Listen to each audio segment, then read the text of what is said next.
Hello students, welcome back to my channel. I hope তোমালোক সবে পঢ়ি আছা পৰীক্ষা যেহেতু একদম ওচৰত আহি গৈছে কালি ভাইভা আছে তো তাৰ আগতো মই এই ভিডিঅ'টো ইম্পৰ্টেণ্টভাৱে লৈ আহিছোঁ বহুতে মোক কমেণ্ট দিছিল ছাৰ এডুকেশ্যনৰ মেথছ কৰাই দিয়ক বুলি চোৱা এডুকেশ্যনৰ এটা মেথছ আহিব এটা বা দুটা মেথছ আহিবই পৰীক্ষাত আৰু সেইবোৰৰ পৰা কিন্তু মাৰ্ক কেৰি কৰা বহুত ইজি পৰীক্ষাত অলপমান মেথছবিলাক ইমান টানো নহয় ক্লাছ 10তো তোমালোকে পাই আহিছা বাৰম্বাৰতাবিলাক তো ইমান টানো নহয় এবাৰ দুবাৰ তিনিবাৰ প্ৰেক্টিছ কৰিলে ধুনীয়াকৈ পাই যাবা তোমালোকে সূত্ৰটো মনত থাকিলে তো এইটো কি ইয়াত মই প্ৰশ্নটো দিয়া নাই যদিও এইটো এটা গণিত যিটো 2018ত আহিছিল কি অনুমিত পদ্ধতিত গড় নিৰ্ণয় কৰা অনুমিত পদ্ধতিত গড় নিৰ্ণয় কৰা বা চুমু পদ্ধতিত গড় নিৰ্ণয় কৰা ইংলিছত কি কয় এজিউম মিন বুলি কোৱা হয় বুজিছা তো অনুমিত পদ্ধতিত গড় আমি কেনেকৈ নিৰ্ণয় কৰিব ল'ব লাগিব পৰীক্ষাত কুৱেশ্যনটো এইখিনি দিয়া থাকিব হা ক্লাছ ইণ্টাৰভেল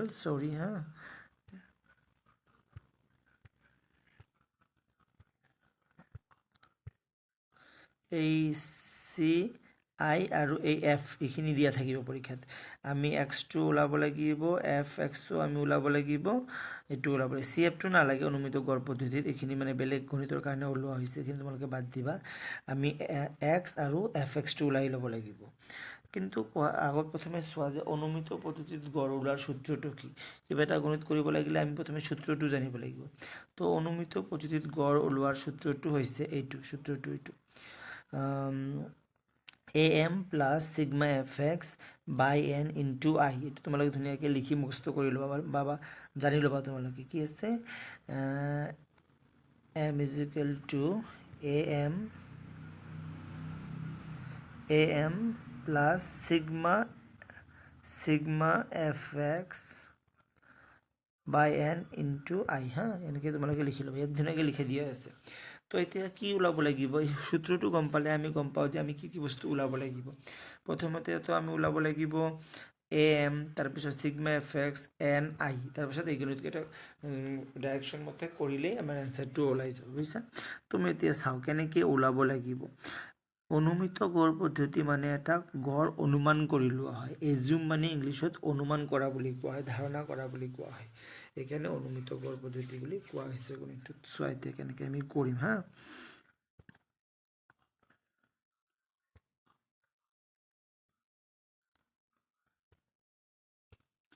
চোৱা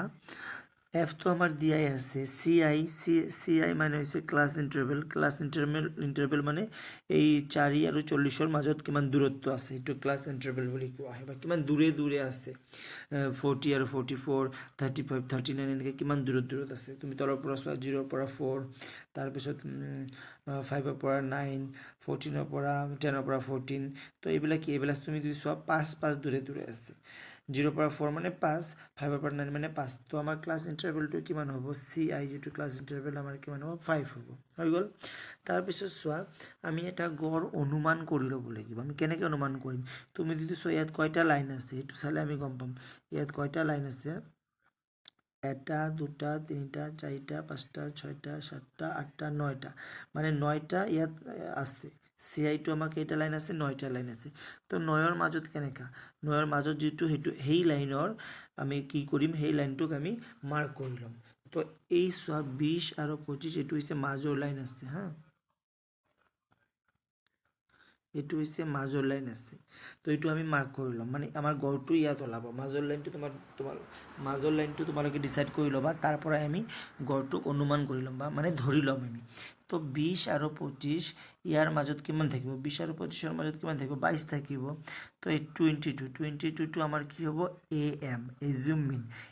মিনটো আমাৰ 22 20 21 22 23 24 তো 20 আৰু 24ৰ মাজত কিমান আছে 22 আছে কিন্তু তো এই 22টোৱে আমাৰ আমি এজিউম মিন বুলি ধৰি লৈছোঁ 22টো তো এইটো লাইন থাকিল তাৰপিছত আমি এইটো লাইন আমি কি কৰি দিব লাগে মাৰ্ক কৰি দিব লাগে এইটো লাইন আমি সাপোজ মনে মাৰ্ক কৰি দিবা বা তেনেকৈ দিব পাৰে কোনি মাৰ্ক কৰি দিলা তো সেই অনুযায়ী আমি গণিতটো কৰি যাম হা তেতিয়া আমাৰ ওলাব তো এইফালে এফটোতো দিয়াই থাকে F2 তো আমাৰ অলৰেডি দিয়াই থাকিব 5 8 8 10 12 6 আমাৰ দিয়াই থাকিব তো আমি এতিয়া এই x আৰু fx ওলাব লাগিব তো আমি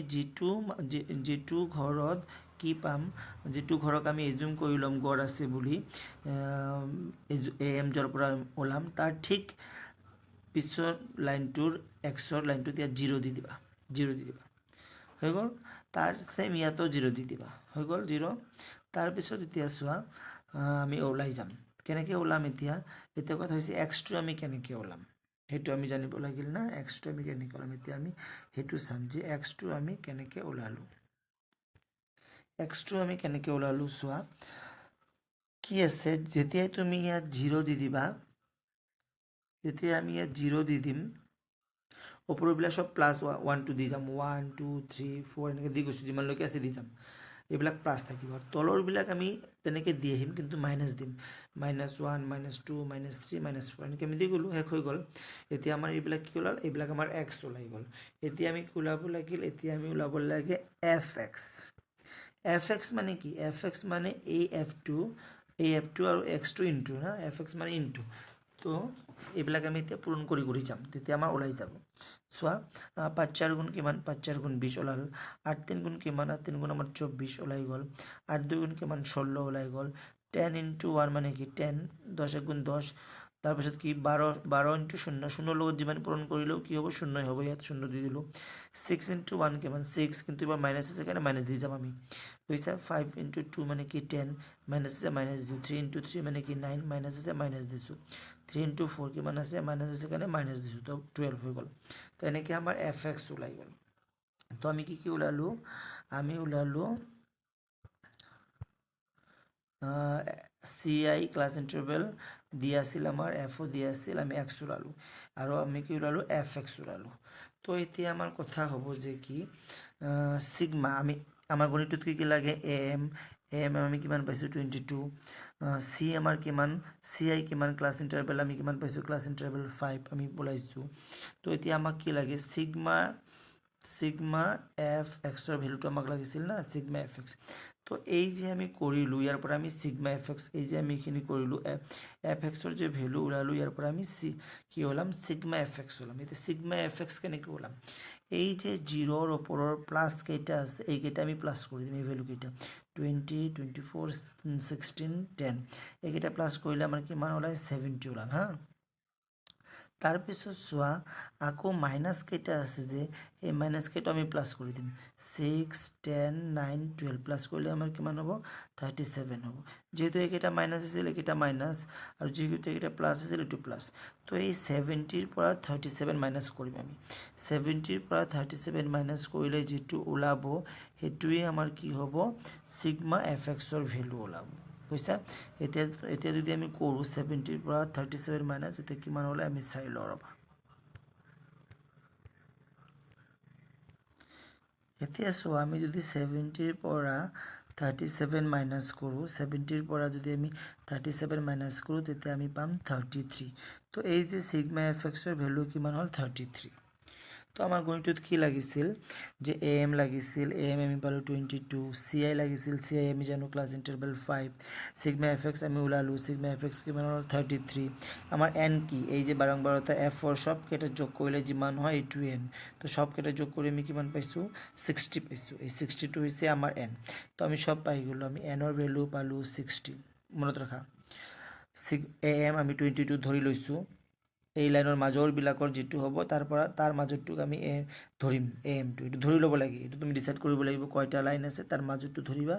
মাজৰো এই দুটাৰ মাজৰটো ধৰিব লাগিব তো am আমি পালো 22 ক্লাছ ইন্টাৰভেল পাৰ্থক্য তুমি পাইছো 5 সিগমা fx ৰ আমি 33 তাৰ পিছত n আমাৰ কিমান দিয়া আছে 60 দিয়া আছে এতিয়া আমি গণিতটো কৰিম হা কনফিউজ নহবা এই লাইনটো কিন্তু অনুমিত গড় পদ্ধতি দিলে ওলাব নালাগে এই গণিতটোত একেবাৰে গড় মাধ্যমা বহুলক দিছিল তো এইকাৰণে পিছত এইটো ওলোৱা হৈছে এইটো তোমালোকে অনুমিত গড় পদ্ধতিত ওলাব নালাগে অনুমিত গড় পদ্ধতিত এইখিনি ওলালে আমাৰ হৈ যাব হা এইখিনি কৰিলে আমাৰ হৈ যাব হৈছে কনফিউজ নহবা লাহে লাহে চাই ল'বা ভিডিওটো লিখি ল'বা গণিতটো স্ক্ৰিনশ্বট মাৰি হৈ যাব কিন্তু তাৰপিছত চোৱা আমি সব ওলালোঁ, আমি এ এম ওলাইছোঁ, এন আমাৰ ওলাইছোঁ, চি আই আমি ওলাইছোঁ, চিগমা এফ এক্সো আমি ওলাইছোঁ, আমাৰ সব ওলোৱা হৈছে। এতিয়া আমি সূত্ৰৰ মতে বহাই গ'লে গণিতটো আমি কৰিব পাৰিম হা।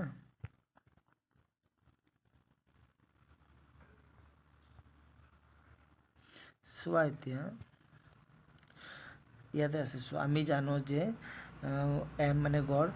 ইকুৱেল টু কি A M plus sigma F X by N into I. তো আমি এ এম এজুম মিন কিমান ওলাইছিলোঁ, মাজৰ লাইনৰ পৰা আমি 22 ওলাইছিলোঁ না, মাজৰ লাইনৰ পৰা 22 আমি ওলাইছিলোঁ কি ওলোৱা নাছিলোঁ, 22 আমি ওলাইছিলোঁ 22। তো এই যে চোৱা মাজৰ লাইনৰ পৰা আমি 22 ওলাইছিলোঁ, এই যে 22 আৰু 24ৰ মাজত কিমান আছে 22, এ এম আমি ইয়াৰ পৰা ওলাই লৈছিলোঁ, হৈ গ'ল। তাৰপিছত এতিয়া চোৱা এমটো আমি দিলোঁ 22 পাই গৈছোঁ আমি। তাৰপিছত চিগমা এফ এক্স আমি কিমান ওলাইছোঁ, sigma F x 33 plus minus কৰি 70ৰ পৰা 37, 70ৰ পৰা 37 মাইনাছ কৰি আমি 33 পাইছিলোঁ না। তো সেইটো আমাৰ চিগমা এফ এক্সৰ বোলো 33 দি দিলোঁ, 60 এন দিব লাগে, এন আমাৰ কিমান, এই যে এন আমাৰ 60 ইয়াত দি দিছোঁ। আই আমাৰ কিমান আছিলে, এই 0 আৰু 4ৰ মাজত কিমান দূৰে আছে, আই আমি পাইছিলোঁ 5, এই যে আই আমি 5 দি দিছোঁ। তাৰপিছত এইটো এতিয়া কাটাকাটি কৰিলে আমাৰ গণিতটো হৈ যাব, বুজিছা না। কাটাকাটি কৰিলে আমি গণিতটো এনচাৰটো পাই যাম। এতিয়া তোমালোকে চোৱা কেনেকৈ কাটাকাটি কৰিব লাগে। চোৱা এতিয়া আমি কেনেকৈ কাটাকাটি কৰিম। ওপৰত কিমান আছে আমাৰ, ওপৰত আছে আমাৰ ইফালে ইফালে আছে আমাৰ 22 প্লাছ 33 বাই 60 ইনটু 5, এইটো আছে না আমাৰ। তো এতিয়া আমি কি দি কাটাকাটি কৰিম, আমি 3 দি কাটাকাটি কৰিম। কেনেকৈ চোৱা, ওপৰতে 3 আছে, 6ও 3 দি যায়, তো আমি 3 দি কাটাকাটি কৰিম। 3 20 গুণ কিমান হয় 60 হয়, কিন্তু 3 10 গুণ 30, 3 20 গুণ কিমান হয় 60 হয়, 3 দি কাটিলোঁ আমি। তাৰপিছত 3 11 কিন্তু 3 11 কিমান হয় 33, 3 11 33 হয়। তো এতিয়া আমাৰ কি থাকিল, ওপৰত 11 থাকিল, ওপৰত 11 থাকিল, তলত 20 থাকিল, ইফালে ইনটু 5 আছে, ইফালে 22 আছে। তো এইটো আমি তেনেকৈ বহাম, ইয়াত 22 বহাই দিলোঁ, 11 আছে 11 বহাই দিলোঁ, তলত 20 আছে 20 বহাই দিলোঁ, ইয়াত 5 আছে 5 বহাই দিলোঁ, হৈ গ'ল। তাৰপিছত চোৱা আমি কি কৰিম, এই 5 11 কিমান, 5 11 55, 5 11 কিমান 55, 5 11 55 দি ল'লোঁ হা, 5 11 55, আৰু ইফালেতো 5 11 55 হৈ গ'ল, আৰু ইফালে কিমান আছিল আমাৰ 22 থাকিল, প্লাছটো প্লাছে থাকিল ইয়াত, আৰু তলত কিমান আছে, তলত আমাৰ 20 আছে। তো এতিয়া যদি আমি এই 20 দি 55ক ডিভাইড কৰি দিওঁ, 20 দি যদি আমি 55ক ডিভাইড কৰি দিওঁ, তেতিয়া আমি কিমান পাম 2.75 পাম, 2.75 পাম আমি হা। 22 দি যদি আমি 20 দি যদি আমি 55ক হৰণ কৰি দিওঁ, আমি কিমান পাম 2.75 আমি পাম হা। তো ইয়াত ভৰাই দিলোঁ 2.75, আৰু ইফালে 22 আছিল, প্লাছ আছে প্লাছ, তো 22 প্লাছ 2.75 যদি আমি কৰোঁ কিমান পাম আমি, 22ৰ লগত 2 যোগ কৰিলে কিমান 24, 22 23 24, তো 24, আৰু ইফালে 75 পইণ্টৰ পিছত আছে, পইণ্টৰ পিছত আমি 75 বহাই দিলোঁ, পইণ্টৰ পিছত 75, তো 24.75 হা। লিখাবিলাক ইমান ঠিক হোৱা নাই, অলপ কম জেগাত লিখা হয়, তো এইটো তোমালোকে এডজাষ্ট কৰি ল'বা। আমাৰ 22 প্লাছ 2.75 যদি আমি প্লাছ কৰোঁ, 22 লগত 2 প্লাছ কৰিলে অলৰেডি আমি জানো 24, তাৰপিছত 0.75 পইণ্টৰ পিছত আছে 75, পইণ্ট দি 75 বহাই দিলে হৈ গ'ল। তো 22.75 এইটোৱে হ'ল আমাৰ গড়, গণিতটো আমাৰ গড় ওলোৱা কিন্তু হৈ গ'ল। তো এইখিনি হৈছে আমাৰ গড়। তো অনুমিত পদ্ধতিত গড় ওলাব লাগিলে তোমালোকে এনেকৈ কৰিবা, প্ৰথমে এ এম ওলাই ল'বা, তাৰপিছত চিগমা এফ এক্স ওলাবা, এনটো আমাৰ ওলাবা, আৰু আইটো জানাই এই ডিফাৰেঞ্চটো ওলাবা। তো এনেকৈ যদি তুমি এই সূত্ৰটো মনত ৰাখিলে কিন্তু বস্তুটো তুমি পাৰি যাবা। এই সূত্ৰটো একদম মুখস্থ কৰি ৰাখা, অনুমিত পদ্ধতিত গড় নিৰ্ণয় কৰাৰ সূত্ৰ M equal to A M plus sigma F X by N into I. বুজিছা, মানুহে কনফিউজটো ক'ত হয়, কনফিউজটো কৈ দি আছোঁ মই, কনফিউজটো মানুহে হৈছে কিবাত F2 তো দিয়াই থাকে আমাৰ x2 লোৱাত এই মেইন লাইনটো ধৰাটো কিন্তু মেইন, এইটো কিন্তু মেইন, এই লাইনটো ধৰিব লাগিব। মাজৰ লাইনটো তুমি অনুমান কৰিব লাগিব, মাজৰ লাইনটো গণি কিনে ডিটাৰমাইন কৰিব লাগিব। তাৰ মাজৰটো, সেই মাজৰ লাইনৰ ক্লাছ ইণ্টাৰভেলৰ মাজৰ সংখ্যাটো 20 আৰু 24ৰ মাজৰ সংখ্যাটোৱে আমাৰ কি হ'ব, AM হ'ব। যদি AM পাই গ'লোঁ তেতিয়া এইটো ইয়াত 0 দি দিবা, আৰু ইফালে তো F2 থাকেই, তো ইয়াতো 0 দি দিবা, হৈ গ'ল। তেতিয়া x2 কেনেকৈ ওলাই, মই কৈছোঁ 0ৰ ওপৰবিলাক চব প্লাছ 1 2 3 4 লৈকে দি যাবা, 3 4 5 যিমান থাকে দি যাবা, তলৰবিলাক মাইনাছ 1 2 3 4 5 দি যাবা, হৈ গ'ল। তাৰপিছত কি কৰিবা, fx মানে কি, f আৰু x ইনটু কৰিলে হ'ল, তো 5 4 গুণ 20 8 3 গুণ 24 এনেকৈ সব ইনটু কৰি দি যাবা, ওপৰবিলাকতো প্লাছ চিহ্নটো আমি দিব নালাগে, নিদিবা, তলৰবিলাক মাইনাছ চিহ্নটো দি যাবা। তাৰপিছত এই ওপৰবিলাক প্লাছ কৰিবা, এইটো প্লাছ কৰিবা, ইয়াত 70 হৈছে, ইয়াত 37 হৈছে। তাৰপিছত যেহেতু এইটো মাইনাছ আছে, এইটো প্লাছ আছে, তো এই প্লাছটোৰ পৰা মাইনাছ কৰি দিবা, তো 70ৰ পৰা 37 মাইনাছ কৰিলে যিটো ওলাব সেইটোৱে হৈছে আমাৰ চিগমা fx, কিমান ওলাইছিল আমাৰ 33। আৰু এনটোতো এই এপবিলাক চব প্লাছ কৰিলে যিটো ভেলু হয় সেইটো এন, ইয়াত n60 আছে। তো তেনেকৈ আমি গণিতটো কৰিম। তোমালোকে কমেণ্টছ দিবা বুজিছা কি বুজা নাই, নুবুজিলে মই আৰু এবাৰ বুজাই দিম। চ' আশা কৰোঁ বুজিছা, অলপমান লাহে লাহে চাবা, ধুনীয়াকৈ লিখি ল'বা, সূত্ৰটো মুখস্থ কৰি লৈ যাবা, হৈ যাব। তো তোমালোকৰ এই এনেকুৱা গণিত কিন্তু এটা আহিবই, যে অনুমিত পদ্ধতিত গড় নিৰ্ণয় কৰা বা চুমু পদ্ধতিত গড় নিৰ্ণয় কৰা। চ' আজি মই এইখিনিতে সামৰিলোঁ হা। তো আশা কৰোঁ তোমালোকে বুজিছা, ধন্যবাদ।